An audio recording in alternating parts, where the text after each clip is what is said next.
Hello everyone, my name is Kritarth Joshi and today we are going to discuss further about reflection of light.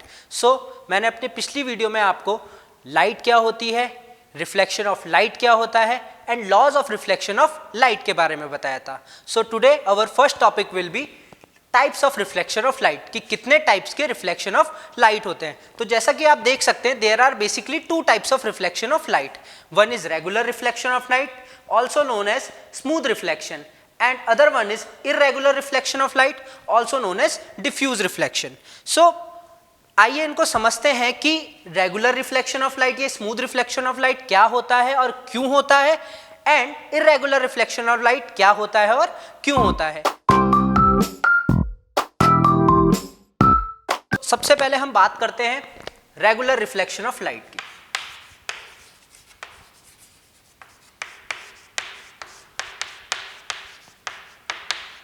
Regular reflection of light. So regular reflection of light क्या होता है?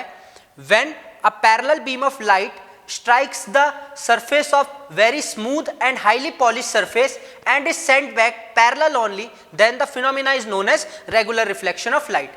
कहने का मतलब अगर कोई highly polish surface है, मान लीजिए कोई सरफेस है हाईली पॉलिश्ड है, हाईली पॉलिश्ड सरफेस है, हाईली पॉलिश्ड सरफेस या हम कह सकते हैं कि ये स्मूथ है, बहुत ज़्यादा स्मूथ सरफेस है, तो इस पे पैरेलल बीम ऑफ लाइट आएगी. कैसी? Parallel beam of light. मान लीजिए पैरेलल बीम ऑफ लाइट आई, ठीक है, ये बीम ऑफ लाइट आई, यहाँ पे क्या हुआ कि ये यहाँ पे स्ट्राइक करेगी. और मैंने आपको बताया था जब कभी भी किसी स्मूथ सरफेस पे रेज ऑफ लाइट आके स्ट्राइक करती हैं तो रिफ्लेक्शन के बाद क्या होती है? रिफ्लेक्ट बैक हो जाती है, टकराने के बाद रिफ्लेक्ट बैक हो जाती हैं. तो इस तरीके से ये रेज ऑफ लाइट पैरेलल आई थी और रिफ्लेक्शन के बाद भी पैरेलल ही सेंट बैक हो गई, रिफ्लेक्ट भी पैरेलल ही हो गई. तो ये जो पूरा फिनोमिना कहलाएगा ये रेगुलर रिफ्लेक्शन ऑफ लाइट कहलाएगा. तो पैरेलल बीम ऑफ लाइट आई, ये पैरेलल बीम थी, पैरेलल बीम ऑफ लाइट, और रिफ्लेक्शन के बाद भी ये क्या रही? पैरेलल ही रही. सो रेगुलर रिफ्लेक्शन क्या होता है? जब कभी भी पैरेलल बीम ऑफ लाइट आती है, हाईली पॉलिश सरफेस या स्मूथ सरफेस पे आके टकराती है, स्ट्राइक करती है और रिफ्लेक्शन के बाद भी वो पैरेलल ही रहती है, तो उसको हम रेगुलर रिफ्लेक्शन ऑफ लाइट बोलते हैं. अब बात आती है कि ये पैरेलल रिफ्लेक्शन ऑफ लाइट रही, तो इसमें एक चीज मेन बात ये है कि मैंने आपको laws of reflection of light बताया था. तो इसमें होता क्या है? जितनी भी ये रेज ऑफ लाइट हैं, जितनी भी रेज ऑफ लाइट हैं, ये सारी की सारी रेज ऑफ लाइट का एंगल ऑफ इंसिडेंस और एंगल ऑफ रिफ्लेक्शन क्या होगा? बराबर होगा.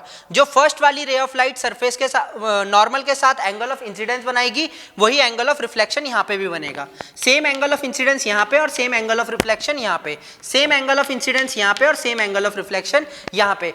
यही कारण है कि रेगुलर रिफ्लेक्शन ऑफ लाइट की वजह से मिरर जो इमेजेस बनती हैं वो रेगुलर रिफ्लेक्शन ऑफ लाइट की वजह से बनती हैं. जैसे कि आपने देखा होगा कोई टेबल है, उस टेबल में स्मूथ है, बिल्कुल नया टेबल है, बहुत हाईली पॉलिश टेबल है, तो उसमें हम अपने शक्ल देख सकते हैं, अपनी इमेज देख सकते हैं, क्योंकि वो हाईली पॉलिश सरफेस है और वो उसमें जो भी होगा वो रेगुलर रिफ्लेक्शन ऑफ लाइट होगा. या आपने देखा होगा जो रुका हुआ पानी या लेक में हम अपनी शक्ल देख सकते हैं, लेक का जो पानी होता है, स्टिल वाटर जिसको हम बोलते हैं, स्टिल वाटर में हम अपनी इमेज देख सकते हैं, अपने फेस की इमेज देख सकते हैं. तो वो भी क्या करता है? रेगुलर रिफ्लेक्शन ऑफ लाइट की वजह से होता है. तो regular reflection of light forms the image. Regular reflection of light की वजह से ही इमेज फॉर्मेशन होता है.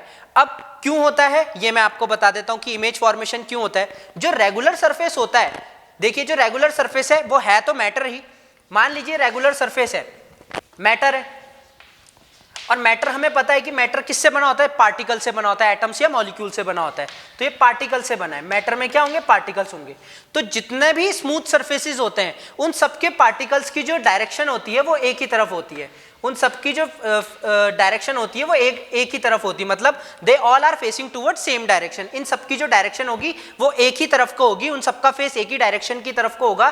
तो जितनी भी रेज ऑफ लाइट आएंगी, जितनी भी रेज ऑफ लाइट आएंगी वो सारी की सारी इनमें क्या करेंगी? एक ही एंगल पे इंसिडेंट करेंगी. जितनी रेज ऑफ लाइट आएंगी सारी की सारी एक एंगल पे इंसिडेंट करेंगी. माने कि एंगल ऑफ इंसिडेंस सबका क्या होगा, एक होगा। मान लीजिए अगर ये 30 डिग्री पे इंसिडेंट करी है तो ये वाली भी 30 डिग्री पे इंसिडेंट करेगी और ये वाली भी कितनी डिग्री पे इंसिडेंट करेगी, 30 डिग्री पे इंसिडेंट करेगी। तो रिफ्लेक्शन के बाद एंगल ऑफ रिफ्लेक्शन इन सबका भी कितना होगा, 30। सेकंड लॉ ऑफ रिफ्लेक्शन यही तो बोलता है कि एंगल आई एंगल आर के बराबर होगा।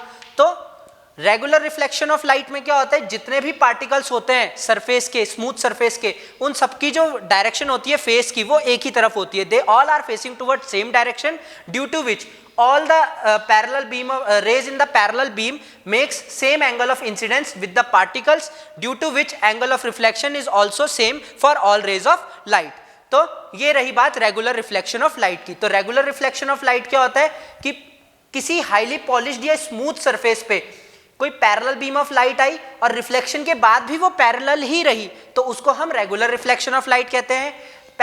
रेगुलर रिफ्लेक्शन ऑफ लाइट की वजह से इमेज फॉर्मेशन होता है। इमेज फॉर्मेशन हमेशा किसकी वजह से होता है, पैरेलल रिफ्लेक्शन ऑफ लाइट की वजह से, रेगुलर रिफ्लेक्शन ऑफ लाइट की वजह से, स्मूथ रिफ्लेक्शन ऑफ लाइट की वजह से।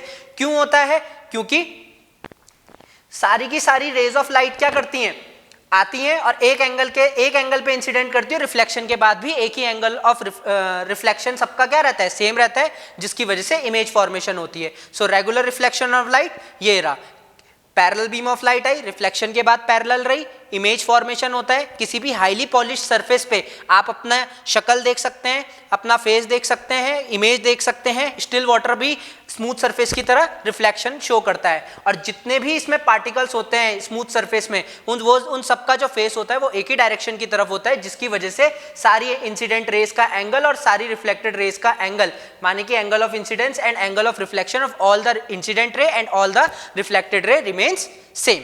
सो ये रही बात रेगुलर रिफ्लेक्शन की।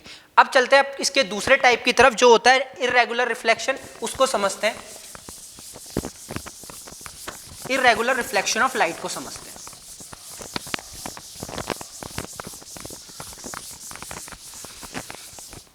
इर्रेगुलर रिफ्लेक्शन ऑफ लाइट,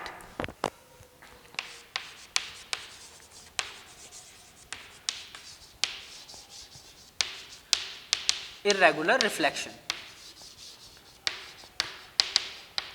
तो इर्रेगुलर रिफ्लेक्शन कौन सा सरफेस शो करता है, देखिए जो रेगुलर रिफ्लेक्शन था वो स्मूथ सरफेस शो कर रहा था, स्मूथ और हाईली पॉलिश्ड। इर्रेगुलर रिफ्लेक्शन वो इर्रेगुलर सरफेस, जो डल सरफेस हो सकता है या इर्रेगुलर सरफेस, इसलिए इसको डिफ्यूज रिफ्लेक्शन भी बोला जाता है। डिफ्यूज रिफ्लेक्शन भी बोला जाता है। ये इर्रेगुलर सरफेस है, इर्रेगुलर सरफेस, या हम इसको बोल सकते हैं ये डल सरफेस है, पॉलिश नहीं है, डल सरफेस है।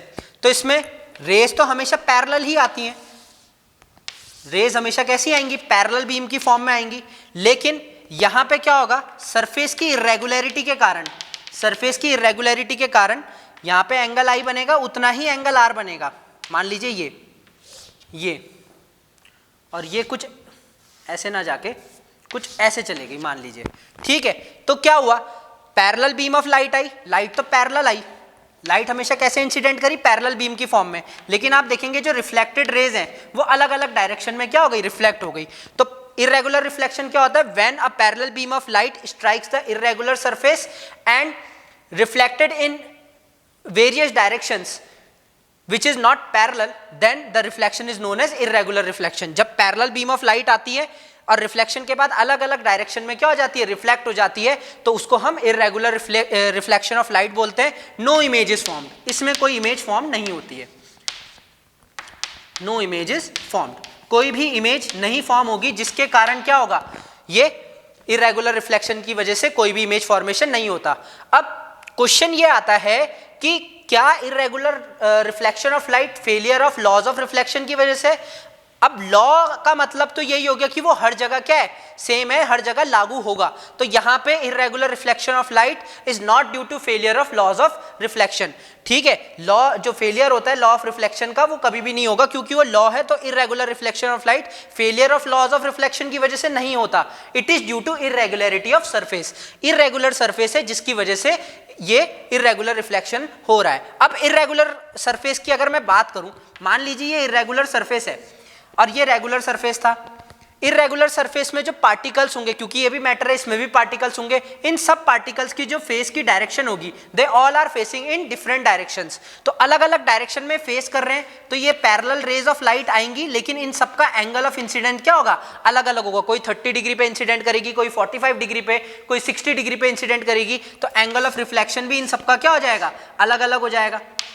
But it is not due to failure of reflection of light, law of failure of reflection of light, but due to irregularity of the surface। ये हमेशा याद रखिएगा कि ये irregularity of surface की वजह से होता है, ना कि failure of law of reflection of light। law कभी भी फेल नहीं होगा। तो दो चीजें हमने देखी, regular reflection of light and irregular reflection of light. Regular reflection of light में क्या होता है, पैरेलल बीम आती है और रिफ्लेक्शन के बाद भी पैरेलल रहती है। इरेगुलर रिफ्लेक्शन ऑफ लाइट में बीम तो पैरेलल आती है, लेकिन रिफ्लेक्शन के बाद वो इरेगुलर रहती है, मतलब अलग अलग डायरेक्शन में जाती है। ऐसा क्यों होता है, रेगुलर रिफ्लेक्शन ऑफ लाइट में सरफेस स्मूथ होता है, जबकि इरेगुलर रिफ्लेक्शन ऑफ लाइट में डल होता है, नॉट पॉलिश्ड होता है, और उसमें हाईली पॉलिश्ड होता है।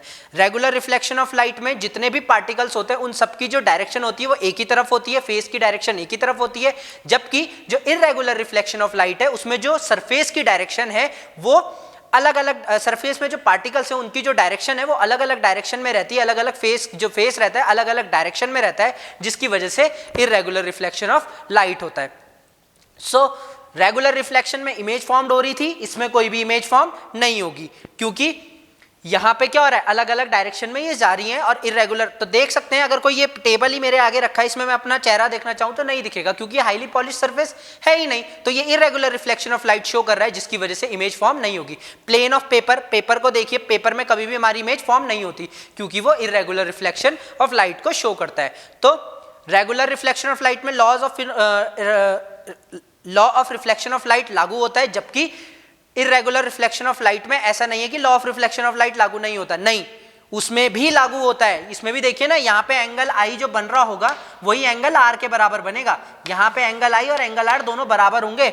बस बात यह है कि जो रेगुलर रिफ्लेक्शन ऑफ लाइट था उसमें सारी इंसिडेंट रे का एंगल ऑफ इंसिडेंस और सारी रिफ्लेक्टेड रे का एंगल ऑफ रिफ्लेक्शन सेम था, जबकि इरेगुलर रिफ्लेक्शन में इंसिडेंट रे, सारी इंसिडेंट रे का एंगल ऑफ इंसिडेंस अलग है और एंगल ऑफ रिफ्लेक्शन भी अलग है, लेकिन आपस में एक इंसिडेंट और एक रिफ्लेक्टेड रे का angle of incidence angle R के बराबर है, तो फेलियर नहीं हुआ है लॉ ऑफ रिफ्लेक्शन का। ठीक है, तो ये तो बात रही हमारी टाइप्स ऑफ रिफ्लेक्शन की। अब हम बात करते हैं ऑब्जेक्ट्स एंड इमेजेस की। What are objects and what are images?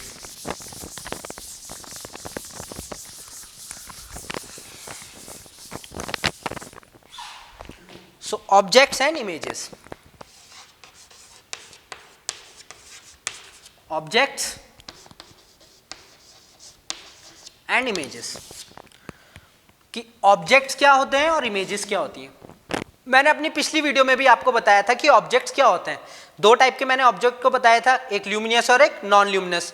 Objects होते क्या हैं, सबसे आसान तरीके से बताना चाहूं तो कोई भी चीज जो लाइट दे, चाहे वो अपनी हो चाहे वो उसको रिफ्लेक्ट करके दे, anything which gives out light either of its own or reflected by it is known as object।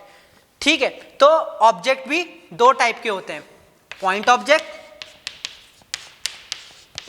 Object and second is extended object.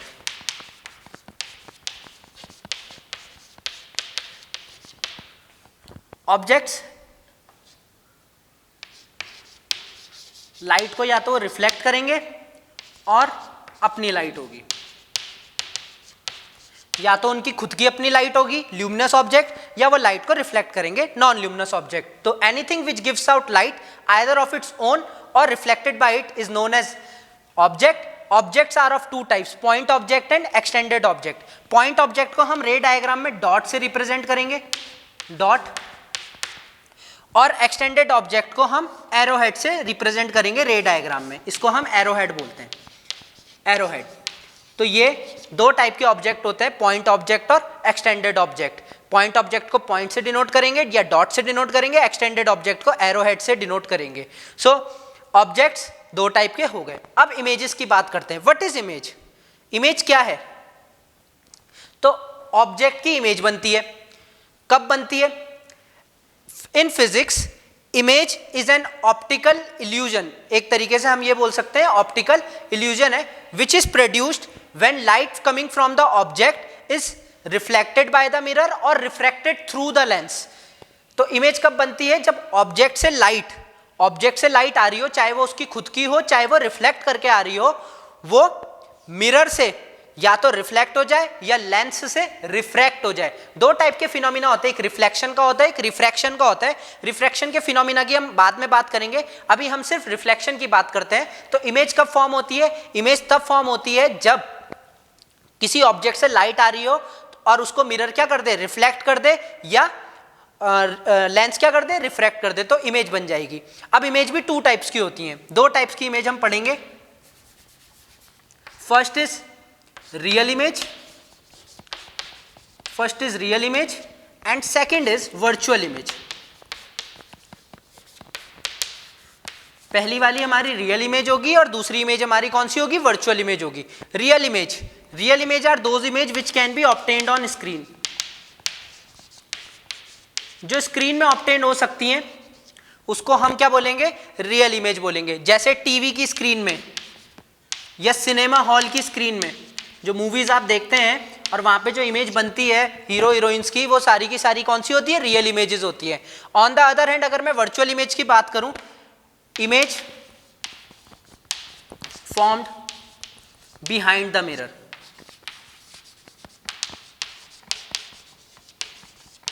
जो इमेज मिरर के पीछे बनेगी उसको हम क्या बोलेंगे? वर्चुअल इमेज बोलेंगे। वर्चुअल इमेज जो हम देखते हैं शीशे में, घर का जो शीशा है, ड्रेसिंग टेबल का शीशा है, जब आप बाल बनाते समय, मुंह देखते समय, अपना फैशन करते समय, घर के टाइम पे कहीं जाने से पहले जो इमेज बनेगी वो वर्चुअल इमेज होगी, क्योंकि जो प्लेन मिरर में हमारी इमेज बनती है वो वर्चुअल इमेज होती है, क्योंकि वो मिरर के पीछे बनती है। तो real images are those images which can be obtained on the screen, that is TV screen और cinema hall screen, and virtual images are those images which can be found behind the mirror, जो mirror के पीछे बनेगी उसको हम क्या बोलेंगे?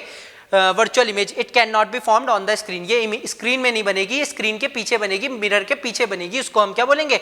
Virtual image बोलेंगे। सो ये दो टाइप्स के इमेज और दो टाइप्स के ऑब्जेक्ट की हमारी बात थी। दो टाइप्स के ऑब्जेक्ट, एक पॉइंट ऑब्जेक्ट, एक elongated object, and second one are real images and virtual images. Real images are those which can be obtained on the screen, while virtual images are those images which cannot be obtained on the screen but formed behind the mirror, जो mirror के पीछे बनती है। जैसे जो plane mirror में हमारी image बनती है उसको हम क्या बोलते हैं? वर्चुअल इमेज बोलते हैं।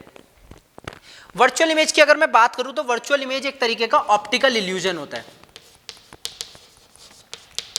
ऑप्टिकल इल्यूजन, वर्चुअल इमेज को हम एक तरीके से क्या बोल सकते हैं? ऑप्टिकल इल्यूजन बोलेंगे।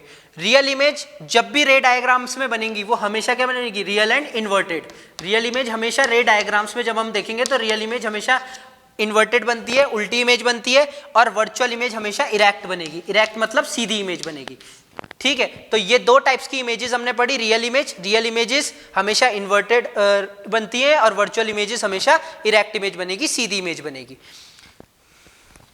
अब कुछ बातें जो हमें रे डायग्राम से पहले पता होनी चाहिए उनको जान लेते हैं, फिर हम प्लेन मिरर के थ्रू इमेज फॉर्मेशन देखेंगे कि क्या होता है, प्लेन मिरर से इमेज कैसे बनती है।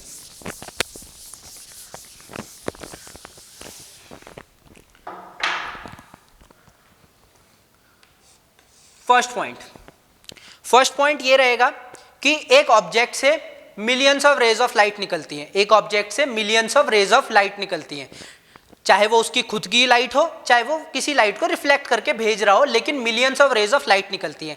लेकिन जितने भी रे डायग्राम बनाएंगे हम, या आगे हम रे डायग्राम जितने भी पढ़ेंगे, उन सबके लिए दो रेज ऑफ लाइट हमें बहुत ज्यादा, मोर देन इनफ, दो रेज ऑफ लाइट से ही हम पूरा का पूरा रे डायग्राम बना सकते हैं। तो अपनी उसके लिए सहूलियत के लिए हम दो ही रे ऑफ लाइट हमेशा लेंगे। सेकंड पॉइंट जो मैं बताना चाहूंगा कि रियल इमेज कब बनेगी? इमेज तब बनती है जब दो रिफ्लेक्टेड रे आपस में क्या करती है? इंटरसेक्ट करती हैं। किसी भी रे डायग्राम में दो रिफ्लेक्टेड रे अगर आपस में क्या कर जाए? इंटरसेक्ट कर जाए, तो वहां पे इमेज बन जाएंगी। अब ये भी दो तरीके से होती हैं। कभी कभी तो दो रिफ्लेक्टेड रे आपस में एक्चुअली इंटरसेक्ट करेंगी, जब एक्चुअली इंटरसेक्ट करेंगी तो रियल इमेज बनेगी। और जब कभी ऐसा लगेगा कि यहाँ पे एक्सटेंड करने पे ये हो सकता है कि अपेयर्स टू मीट, ऐसा लगेगा कि यहाँ पे ये मीट कर सकती थी, तो उसको हम क्या बोलेंगे, वर्चुअल इमेज वहाँ पे बनेगी। तो इमेज हमेशा दो तरीके से बन सकती है, या तो रिफ्लेक्टेड रे एक्चुअली मीट करेंगी और अपेयर्स टू मीट, ऐसा लगेगा कि यहाँ पे वो मीट कर रही है तब। तो 2 पॉइंट मैंने क्या बताया, पहला कि एक ऑब्जेक्ट से बहुत सारी रेज ऑफ लाइट निकलती है, लेकिन रे डायग्राम्स के लिए हम दो ही रे ऑफ लाइट का इस्तेमाल करेंगे। सेकंड पॉइंट क्या बोला कि एक जो इमेज जहां पे बनती है, जहां पे दो रिफ्लेक्टेड रेज आपस में क्या करती है, इंटरसेक्ट करती हैं। अब वो एक्चुअल में भी इंटरसेक्ट कर सकती हैं और अपेयर्स टू मीट, ऐसा लगेगा कि यहाँ पे वो मीट करेंगी। अगर उनको हम पीछे की तरफ को बढ़ाएं या आगे की तरफ को बढ़ाएं तो वो ऐसा लगेगा कि वो मीट करेंगी। सो ये दो बातें हमको जाननी बेहद जरूरी थी। अब हम बात करते हैं image formation by plane mirror. Image formation by plane mirror, पहले हम प्लेन मिरर के थ्रू इमेज फॉर्मेशन पढ़ लेते हैं।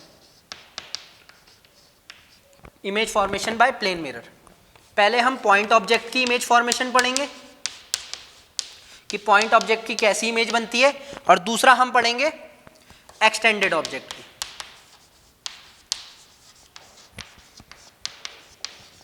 दूसरा हम पढ़ेंगे एक्सटेंडेड ऑब्जेक्ट की। अब देखते हैं कैसे बनती है। मान लीजिए let us consider it is a plane mirror, ये कोई प्लेन मिरर है एक्स वाई, और यहां पे मैंने इस प्लेन मिरर के आगे एक पॉइंट ऑब्जेक्ट रख दिया ए। हमने माना एक्स वाई एक प्लेन मिरर है और इसके आगे मैंने एक पॉइंट ऑब्जेक्ट रख दिया ए। अब बहुत सारी रेज ऑफ लाइट जाएंगी, तो मैंने क्या बोला, 2 रे ऑफ लाइट हमें चाहिए होती है इमेज फॉर्मेशन के लिए। एक रे ऑफ लाइट तो इस मिरर में परपेंडिकुलरली फॉल कर गई और दूसरी रे ऑफ लाइट किसी एंगल पे इस पे इंसिडेंट कर गई। तो मैंने पिछली वीडियो में आपको बताया था कि अगर कोई ray of light perpendicularly incident करती है तो वो उसी पाथ पे रिफ्लेक्ट बैक हो जाती है। ऑन द अदर हैंड ये यहाँ पे रिफ्लेक्ट करी तो मान लीजिए ये क्या बनाएगी, एक नॉर्मल बनाएगी, और यहाँ पे क्या हो जाएगी, रिफ्लेक्ट हो जाएगी, क्योंकि ये प्लेन मिरर है तो लाइट को रिफ्लेक्ट करेगा। यहाँ पे कोई एंगल आई बनेगा और यहाँ पे कोई एंगल आर बनेगा। अब इस रे ऑफ लाइट को मैं पीछे की तरफ को एक्सटेंड करता हूँ मिरर के पीछे, और इस रे ऑफ लाइट को मैं क्या करता हूँ, एक्सटेंड कर रहा हूँ पीछे पे। तो ऐसा लग रहा है कि ये यहाँ पे अपेयर करेंगी मीट करते हुए, they appears to meet at this point. So a point था, इसको एम बोल देते हैं, इसको एन बोल देते हैं, ठीक है, इसको बी बोल देते हैं, ये सी हो जाएगा। सो ये हमारा क्या है, यहाँ पे इमेज थी, ये ऑब्जेक्ट था, ए कोई ऑब्जेक्ट था, और ये इसकी यहाँ पे क्या बन गई, इमेज बन गई ए डैश। तो कैसे बनी, ये कोई पॉइंट ऑब्जेक्ट रखा था, ये ray of light perpendicularly fall करी, इसी पाथ पे रिफ्लेक्ट बैक हो गई। ये रे ऑफ लाइट किसी एंगल पे इंसिडेंट करी, नॉर्मल बनाई, उतना ही एंगल ऑफ रिफ्लेक्शन बनाएगी, रिफ्लेक्ट बैक हो जाएगी। लेकिन जब मैंने इन दोनों रेज ऑफ लाइट को पीछे की तरफ को एक्सटेंड करा तो ये यहाँ पे ऐसा अपेयर हो रहा है कि ये यहाँ पे मीट करेंगी, ऐसा लग रहा है कि ये यहाँ पे मीट करेंगी। तो डॉटेड लाइन से मैंने इसको यहाँ पे मीट करवाया, तो यहाँ पे इसकी इमेज बन गई। तो ये तो पॉइंट ऑब्जेक्ट की इमेज बनी। अब हम बात करते हैं कि एक्सटेंडेड ऑब्जेक्ट की इमेज कैसे बनेगी। फिर से ये कोई प्लेन मिरर है, एक्स और Y, X Y plane mirror है, यहाँ पे मैंने एक्सटेंडेड ऑब्जेक्ट रख दिया, इसका नाम मैं ए और बी बोल देता हूँ। एक्सटेंडेड ऑब्जेक्ट रखा है, एक्सटेंडेड ऑब्जेक्ट था, यहाँ से एक रे ऑफ लाइट गई परपेंडिकुलरली और एक रे ऑफ लाइट किसी एंगल पे गई। इसी तरीके से बी पॉइंट से, इसके बी पॉइंट से कोई ray of light perpendicularly fall कर गई और एक रे ऑफ लाइट किसी एंगल पे इंसिडेंट कर गई। तो ये रे ऑफ लाइट तो इसी पाथ पे रिफ्लेक्ट बैक हो जाएगी, सीधी गई, परपेंडिकुलरली फॉल करी और इसी पाथ पे रिफ्लेक्ट बैक हो जाएगी। ये नॉर्मल बना, ये रे ऑफ लाइट ऐसे कहीं रिफ्लेक्ट हो जाएगी, ये भी इसी पाथ पे रिफ्लेक्ट बैक हो जाएगी, ये नॉर्मल बना, और ये भी कोई ऐसे रिफ्लेक्ट बैक हो जाएगी। तो अगर मैं इन जैसे मैंने पिछले डायग्राम में करा इसको पीछे की तरफ को एक्सटेंड करूं तो यहां पे ये दोनों मीट करेंगी, ये यहां पे ये दोनों मीट करेंगी। तो ये हमारी इसकी क्या बन गई, इमेज बन गई। यहाँ पे एंगल आई बना, यहाँ पे एंगल आर बना, यहाँ पे भी एंगल आई बना और यहाँ पे भी एंगल आर बना।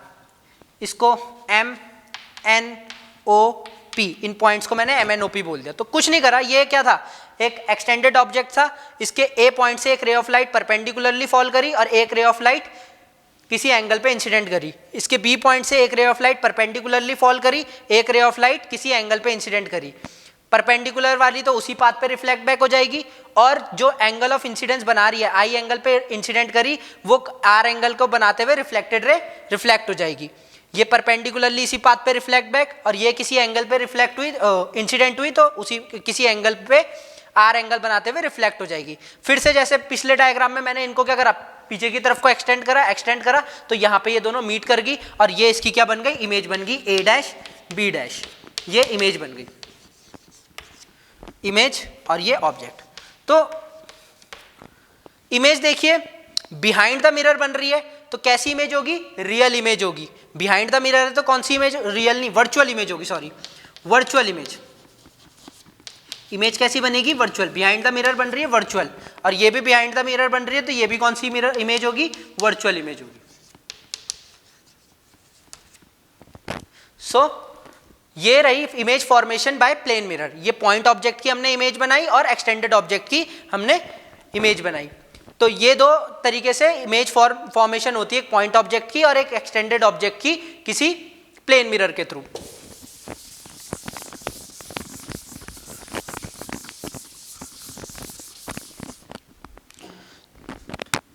तो पहला नेचर क्या रहा, इमेज का nature virtual and erect.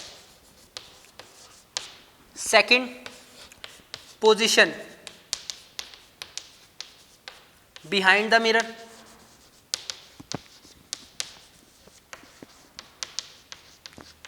And third size. Size क्या था इमेज का, सेम साइज एज ऑब्जेक्ट।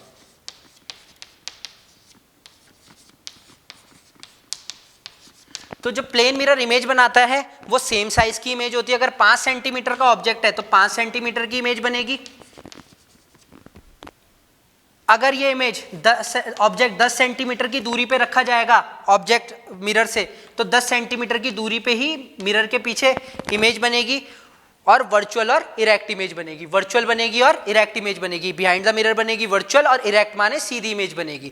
सो ये कुछ प्रॉपर्टी होती हैं किसकी, प्लेन मिरर के थ्रू जो इमेज बनती है उनकी। पहला वर्चुअल और इरेक्ट इमेज बनाता है प्लेन मिरर, सीधी इमेज बनाता है और बिहाइंड द मिरर इमेज बनाता है। दूसरा सेम साइज, जितना ऑब्जेक्ट का साइज है उतना ही इमेज का भी साइज होगा, और जितनी दूरी पे ऑब्जेक्ट मिरर से है, मान लीजिए 10 सेंटीमीटर की दूरी पे ऑब्जेक्ट अगर मिरर से है तो 10 सेंटीमीटर पीछे ही इमेज फॉर्म होगी। इसी तरीके से क्वेश्चन अगर मैं आपसे पूछूं कि अगर 15 सेंटीमीटर की दूरी पे कोई ऑब्जेक्ट को, अगर मैंने प्लेन मिरर यहाँ पे मान लीजिए और ऑब्जेक्ट को मैंने 15 सेंटीमीटर की दूरी पे रखा है, तो ऑब्जेक्ट और इमेज के बीच में कितनी डिस्टेंस होगी। तो जल्दबाजी में 15 आंसर कभी मत कर दीजिएगा, क्योंकि 15 तो मिरर और इमेज के बीच की डिस्टेंस है। मैंने पूछा है कि ऑब्जेक्ट और इमेज के बीच की डिस्टेंस कितनी है, तो 15 + 15 30 सेंटीमीटर उसका आंसर हो जाएगा। सो ये कुछ प्रॉपर्टीज थी प्लेन मिरर की, और इसके यूजेस तो आप लोगों को इजीली पता है। पेरिस्कोप बनाने में हमारा सबसे बड़ा इस्तेमाल होता है प्लेन मिरर का। हमारे घरों में यूज होता है प्लेन मिरर, ज्वेलरी शॉप्स में यूज होता है, बार्बर शॉप में यूज होता है। तो ये कुछ यूजेस हैं प्लेन मिरर के जो हम बता सकते हैं आपको कि प्लेन मिरर के क्या क्या यूजेस होते हैं। आज का जो लास्ट टॉपिक रहेगा, और वो बहुत इंटरेस्टिंग टॉपिक भी है और आप लोगों ने नोटिस भी करा होगा,